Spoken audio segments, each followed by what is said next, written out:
Jadi biasanya ini untuk yang secara umum, harga tinggi itu karena promosi atau costnya yang kita bentuk ini tinggi, pengeluarannya tinggi sehingga membuat harga yang dibentuk pun tinggi. Nah, seperti itu. Tapi harga pertumbuhan kedewasaan ini terendah karena di sini ini kenapa kok harganya merupakan terendah dibandingkan dengan 4 tahap daur hidup produk ini? Karena di tahap pertumbuhan kedewasaan ini banyak sekali ini ada pesaing. Nah, pesaing. Dengan adanya pesaing-pesaing ini biasanya perusahaan itu mulai memikirkan seperti apa ya strategi untuk menghindari pesaing, apakah harganya diturunkan atau seperti apa, sehingga harga di 2 tahap ini terendah dibandingkan 4 tahap ini.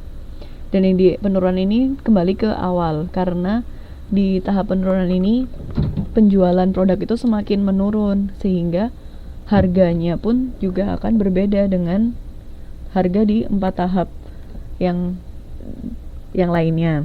Kemudian ini produknya merupakan produk dasar. Produk dasar itu berarti karena ini masih awal, jadi perusahaan itu akan membuat produk ya satu produk gitu kan, atau dia mengeluarkan beberapa produk, jadi merupakan produk dasar. Nah, sedangkan yang di tahap pertumbuhan kedewasaan ini terbedakan. Yang dimaksud dengan terbedakan itu teman-teman masih ingat yang diferensiasi produk. Jadi pada tahap pertumbuhan dan kedewasaan inilah mulai di perusahaan itu akan memikirkan, oh, kira-kira produknya itu mau didiferensiasikan seperti apa. Jadinya mulai terbedakan, dan yang di penurunan ini disesuaikan. Ini Mbak Juweria. Oh iya, nitip ID Wizik. Nanti kalau sudah selesai semuanya bisa langsung bergabung, atau nanti bisa melihat di YouTube ya Mbak. Ini saya lanjutkan ke tahap selanjutnya. Tadi tuh kotak-kotak tadi untuk memperkenalkan teman-teman apa saja strateginya, tetapi untuk strategi dalam masing-masing tahap akan lebih dibicarakan lagi di setiap slide-nya. Nah, sekarang kita mulai menginjak strategi dalam. Oh iya Mbak Ari, silakan bertanya.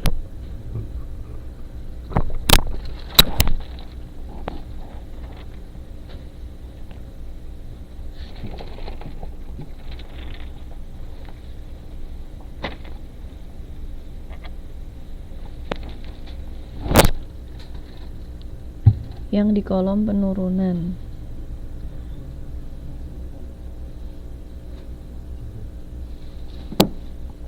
Iya silakan Mbak, yang di kolom penurunan.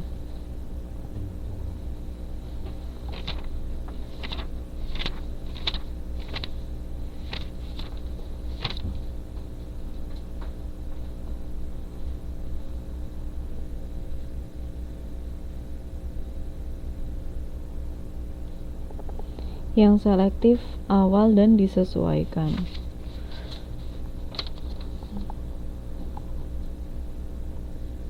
Tabel 6.2. Oh, yang ini ya.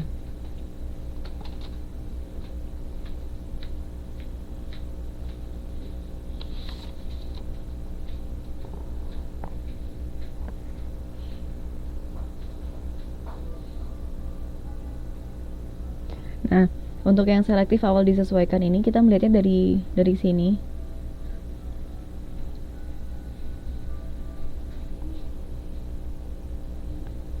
Nah, ini yang di titik berat. Ini kan taktik titik berat. Jadi yang di titik berat kan, ini saya mulai dari poin titik berat. Yang pertama di titik berat ini, kalau yang di perkenalan pertumbuhan kedewasaan ini, ia mulai menitik beratkan terhadap kesadaran produk, kesukaan merek, dan loyalitas merek. Tetapi yang di penurunan ini dia selektif.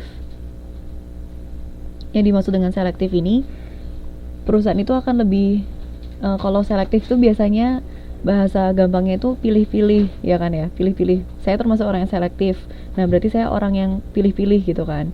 Nah, ini Mbak Isnur Anissa memilih, ya ini benar sekali. Jadi kenapa dititik beratkan terhadap selektif? Karena di tahap penurunan ini, karena semakin lama penjualannya itu semakin menurun, dan biasanya itu perusahaan ini mulai berpikir keras, apakah produk ini itu dihapus saja atau dihilangkan atau seperti apa, sehingga penitik beratan di sini pun selektif atau dipilih berdasarkan dengan kondisi yang dihadapi oleh perusahaan itu. Jadi nanti di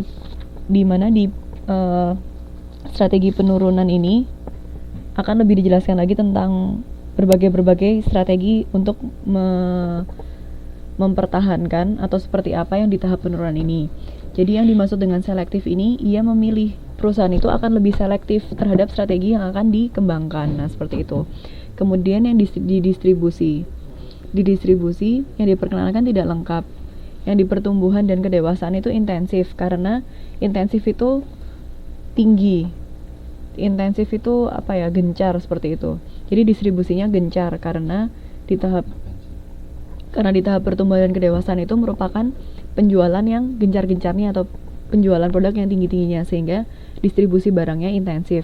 Tetapi di tahap penurunan kembali disebutkan bahwa dia termasuk distribusi selektif karena penjualan produk di tahap penurunan ini semakin lama semakin menurun. Jadi misalnya awalnya 100, bisa saja di tahap penurunan ini ternyata hanya menerima 5 penjualan misalnya, sehingga ia selektif atau perusahaan itu memilih distribusinya akan didistribusikan kemana, apakah hanya didistribusikan kepada 5, misalnya 5 ya, ada permintaan 5.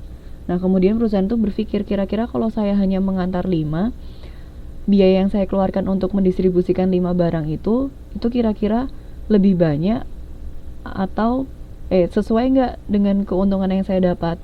Nah, kalau misalkan ternyata permintaan 5 itu tidak sebanding dengan keuntungan yang didapat, bisa saja perusahaan itu mengatakan bahwa ternyata produknya habis. Nah, seperti itu. Jadi ada beberapa hal. Maaf Mbak, apa ini ada kaitannya dengan pendapatan ya? Maksud penjualan di tahap ini. Penjualan? Oh, yang di ini. Penjualan ini. Maksudnya.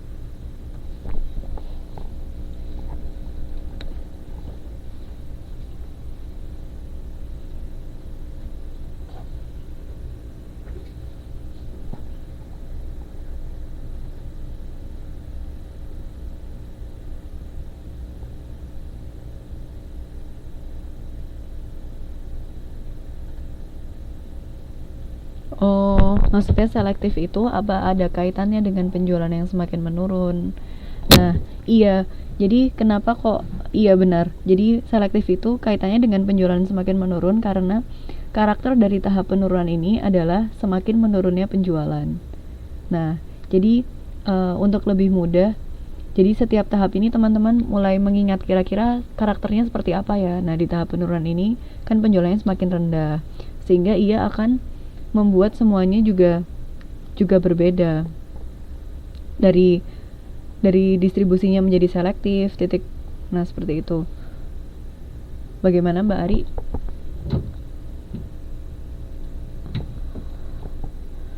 Kenapa maksudnya harga kok awal?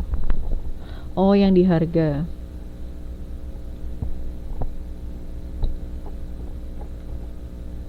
Berarti yang untuk selektif ini di sini udah mulai paham ya. Kemudian kita berlanjut ke harga. Kenapa dia menjadi harga awal?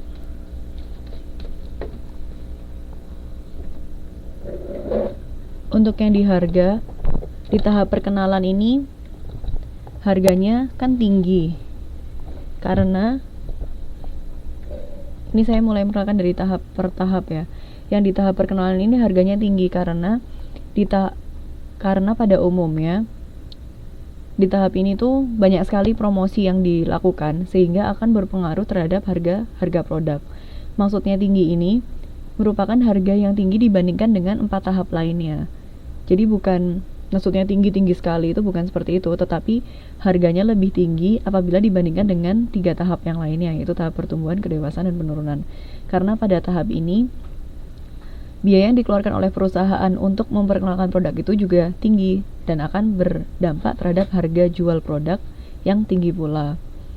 Nah, Kemudian kita berlanjut ke pertumbuhan dan kedewasaan, yaitu terendah.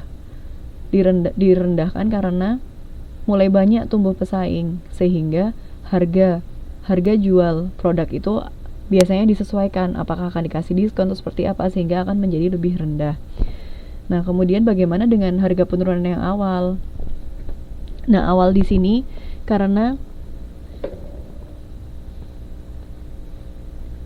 biasanya penurunan ini kan semakin lama konsumen akan meninggalkan produk kita di tahap penurunan itu kan semakin lama konsumen akan meninggalkan produk kita, sehingga bisa saja harganya itu dikembalikan ke awal jual. Maksudnya harganya balik lagi ke harga awal. Iya betul sekali Mbak Is. Jadi harganya itu dibalikan lagi ke harga awal. Maksudnya harga awal itu harga yang sebelum diberikan diskon. Kalau yang di sini kan dikasih diskon, ya kan? Nah, di tahap penurunan ini harganya di awal, karena kalau misalkan kita tetap memberi diskon tuh semakin lama kan semakin rugi karena nggak ada yang beli, tapi kita tetap kasih diskon seperti itu. Mbak Arik, berarti tinggi ya Mbak? Awal sebelum tahap perkenalan. Jadi kan tahapnya itu ada step seperti ini, terus barunya gini ya. Nah, yang di sini tahap perkenalan nih. Sebentar saya tunjukkan grafiknya dulu ya, biar lebih paham. Nah, ini ada tahap perkenalan, pertumbuhan, kedewasaan, dan penurunan. Nah, yang dimaksud dengan harga awal itu ia kembali ke harga yang di sebelah sini. Ini yang harga awal. Nah, ini kalau tahap perkenalan, pertumbuhan, kedewasaan, dan penurunan. Nah, kalau yang di sini kan dia mulai perkenalan. Ini pertumbuhan. Ini ada kedewasaan. Di tahap sini dia mulai ada penurunan. Jadi harganya kembali di harga awal sini, di sebelum ada tahap perkenalan. Jadi masih belum ada promosi, masih belum ada pemotongan harga, masih belum ada apa-apa. Nah, seperti itu. Itu yang di tahap ini, maksudnya awal itu sebelum tahap perkenalan itu. Jadi lebih rendah dibandingkan dengan tahap perkenalan kalau yang di awal. Bagaimana Mbak Ari?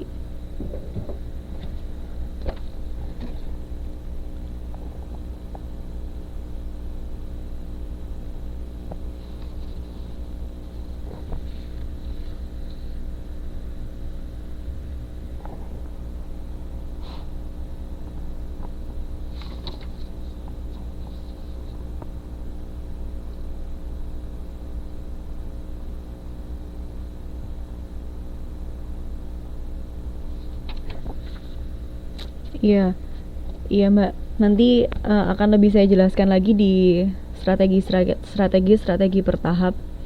Nanti kalau ada yang kurang jelas bisa langsung ditanyakan lagi. Karena ini strategi yang ada di sini ini adalah perkenalan teman-teman untuk lebih berlanjut ke tiap-tiap tahap. Nah, sekarang kita mulai masuk ke dalam strategi yang pertama, yaitu strategi dalam tahap perkenalan. Yang paling penting adalah setiap tahap ini teman-teman perhatikan karakternya. Misalkan tahap perkenalan itu karakternya apa? Oh, ternyata tahap perkenalan ini adalah ketika perusahaan itu memperkenalkan produknya. Jadi oh iya Mbak, nanti akan saya lebih jelaskan lagi.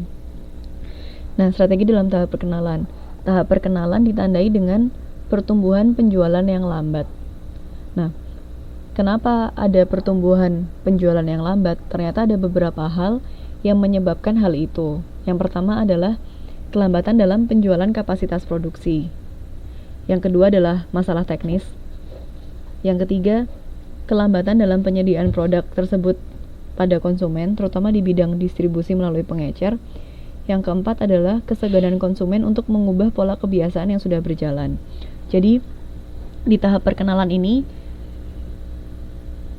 itu kan merupakan tahap yang paling, ya sama setiap tahap itu memiliki kesusahan masing-masing, tetapi di tahap perkenalan ini merupakan tahap yang membutuhkan waktu di mana perusahaan itu mulai memperkenalkan produknya kepada konsumen, sehingga banyak sekali hal yang membuat penjualan itu berjalan lambat karena konsumen masih belum tahu. Nah, ini kelambatan dalam penjualan kapasitas produksi.